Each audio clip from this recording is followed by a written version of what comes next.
Rusia kembali melancarkan serangan besar-besaran ke ibu kota Ukraina menggunakan rudal dan drone. Serangan tersebut menyebabkan kerusakan di sejumlah wilayah dan memicu gangguan terhadap aktivitas warga. Menanggapi situasi itu, Presiden Ukraina Volodymyr Zelensky mendesak negara-negara mitra untuk segera memperkuat dukungan sistem pertahanan udara guna melindungi penduduk sipil dari serangan yang terus berlanjut. Menurut Zelensky, bantuan pertahanan udara menjadi kebutuhan yang sangat mendesak di tengah eskalasi konflik yang belum menunjukkan tanda-tanda mereda.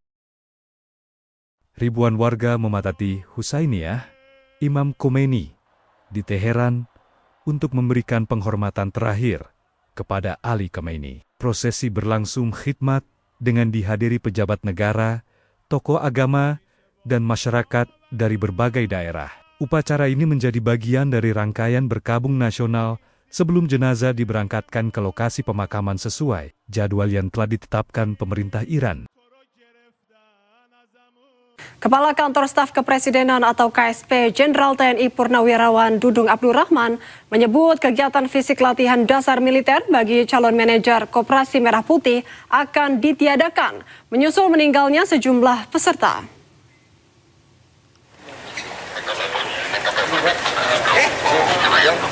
Hal ini disampaikan Dudung saat melayat ke rumah duka Muhammad Rifki Gunawan di Sumedang, Jawa Barat.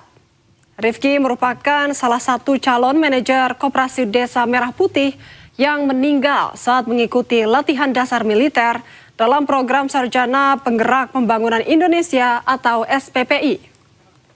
Selain menyampaikan bela sungkawa, Dudung juga menyebut pemerintah telah melakukan evaluasi atas kejadian ini.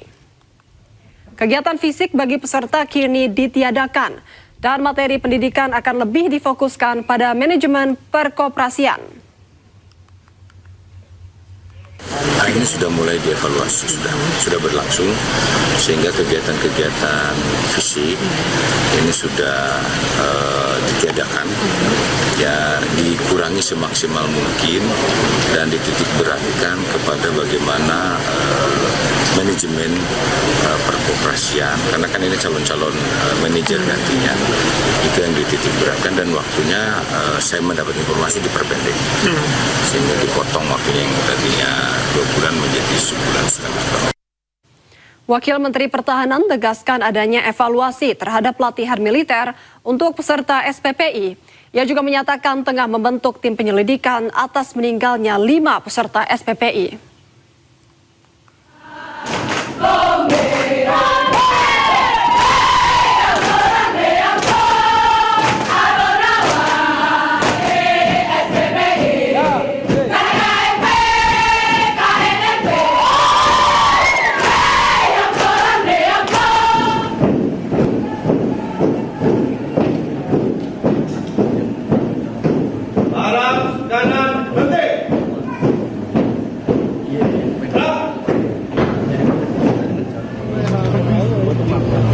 Kementerian Pertahanan melakukan sejumlah evaluasi terhadap Latsarmil dan penanganan medis untuk peserta SPPI. Salah satunya adalah pemangkasan waktu latihan menjadi 2 minggu. Selain itu, Wamenhan Doni Ermawan juga menegaskan para calon manajer Kopdes Merah Putih tidak menjadi komponen cadangan atau Komcat setelah lulus pelatihan. Kita semua menanyakan perihal kejadian di mana ada 5 calon pengurus Koperasi Desa Merah Putih yang wafat. Kita semua mengucapkan duka cita yang mendalam dan kita juga bersaran supaya diberi santunan yang bukan hanya pantas tetapi juga sangat baik.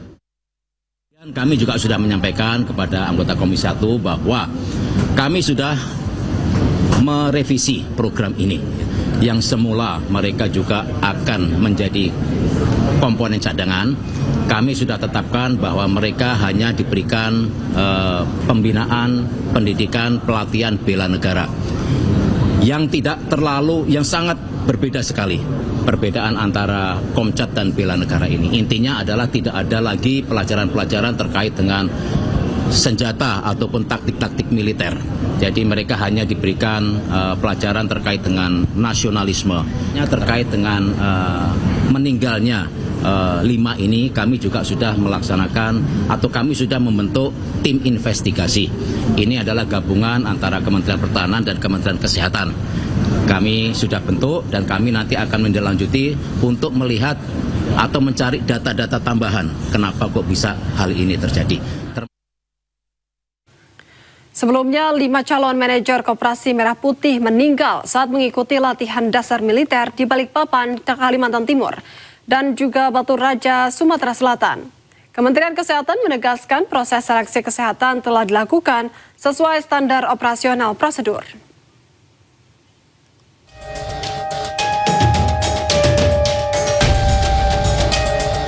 Lima calon manajer Koperasi Merah Putih meninggal dunia saat mengikuti latihan dasar militer. Ketua Tim Kesehatan Program Sarjana Penggerak Pembangunan Indonesia SPPI Dr. Iksan menjelaskan, seluruh peserta telah menjalani pemeriksaan kesehatan menyeluruh sebelum dinyatakan lolos, mulai dari pemeriksaan fisik, laboratorium, ronsen, hingga USG. Ia menyebut kondisi kesehatan seseorang dapat berubah karena faktor fisik maupun lingkungan, sehingga hasil pemeriksaan saat seleksi tidak selalu mencerminkan kondisi peserta. Proses seleksi dari masing-masing peserta sudah sesuai dengan SOP atau pemeriksaan dalam seleksi kesehatan, di mana tadi telah saya sampaikan adalah pemeriksaan fisik, pemeriksaan laboratorium, pemeriksaan ronsen, USG. Jadi mana semuanya bisa menentukan. Memang pada kenyataannya setiap orang itu penyakit sesuai dengan ininya dapat berubah-ubah sesuai dengan kondisi cuaca dan kondisi fisik daripada pesertanya masing-masing. Jadi kondisi kesehatannya itu antara seseorang dengan seseorang itu tidak sama. Bisa saja yang itu sama, tetapi yang satu fisiknya lemah karena setiap orang berbeda-beda. Hingga tanggal 27 Juni 2026 tercatat 5 calon manajer Koperasi Desa Merah Putih meninggal dunia saat mengikuti pelatihan dasar militer program SPPI. Tim Liputan iNews melaporkan.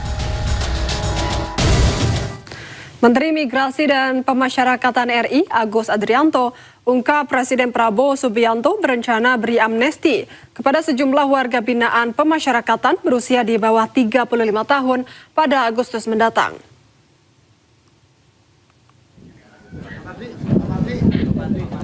Terkait hal tersebut, dalam kick-off screening TBC nasional di Lapas Kelas 2A Ngaseman, Nusa Kambangan, Cilacap hari Senin, Agus mengimbau warga binaan untuk ikuti pembinaan dengan baik agar berpeluang memperoleh amnesti itu. Meski demikian, Agus jelaskan para warga binaan yang mendapat amnesti tidak langsung dibebaskan, namun diwajibkan mengikuti program komponen cadangan atau Komcat untuk membangun kedisiplinan.